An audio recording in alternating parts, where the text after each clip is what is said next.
Here's your cleaned, edited script with the formatting symbols removed and flow tightened slightly while keeping your tone sharp and direct. Let me ask you something that's going to sound a little unfair. Two students, same age, same city, same amount of free time outside of class. One is working a part-time job at a coffee shop, pulling in about $600 a month, exhausted and watching every penny.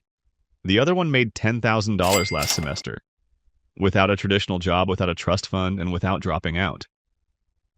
And here's the part that stings a little. The second student didn't study harder, didn't have better grades, didn't have connections or a famous last name. They just figured something out that most students never get taught. Not in lecture halls, not in textbooks, and definitely not in any financial literacy class that actually exists. And today I'm going to show you exactly what that is, because if you're a student right now, you are sitting on more income potential than almost any other group of people on Earth. You just don't know it yet. My name is Zucker, and I spend way too much time thinking about why students are the most financially underestimated people in the world, and how the ones who figure it out early completely change the trajectory of their financial lives. If you're a student who's tired of being broke, tired of asking for money, and tired of watching your bank account drain every month, make sure to hit the subscribe button and give this video a thumbs up if this helps you out. Because today we're not talking about saving coupons or cutting out coffee. We're talking about how to actually generate real money as a student, using what you already have starting with zero capital. Let's get into it. Here's the belief that keeps most students financially stuck for years. The belief is this: as a student, the only way to make money is to get a part-time job. Show up, clock in, trade hours for dollars, clock out, repeat. And look, there's nothing wrong with a part-time job. It teaches discipline. It builds responsibility. For some students, it's genuinely necessary. But here's the problem nobody talks about. A part-time job has a ceiling, a hard-fixed, unmovable ceiling. If you earn $12 an hour and work 20 hours a week, you make about $960 a month before tax. And no matter how hard you work, no matter how many shifts you pick up, that number barely moves. You are selling time, and time is the one resource that doesn't scale.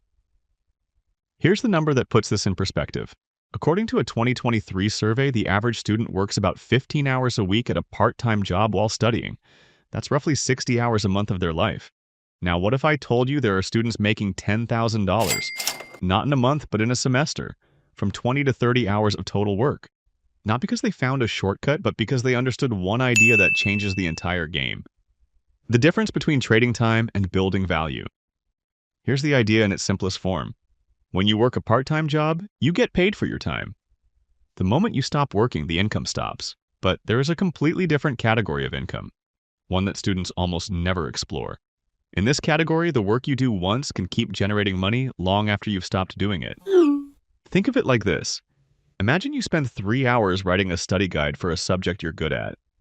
A genuinely useful guide that other students would want. Now imagine you sell that guide to one student for $15. That's $5 an hour. But here's where it flips. You sell it to 10 students. Now you've made $150 from the same 3 hours. You sell it to 100 students over the course of a semester. $1,500 from work you did once. The guide didn't take more time to sell to the 100th student than it did to the first. You built something once and it kept working. This is the foundational concept behind every student who has made serious money without a traditional job. They stopped trading time and started building value.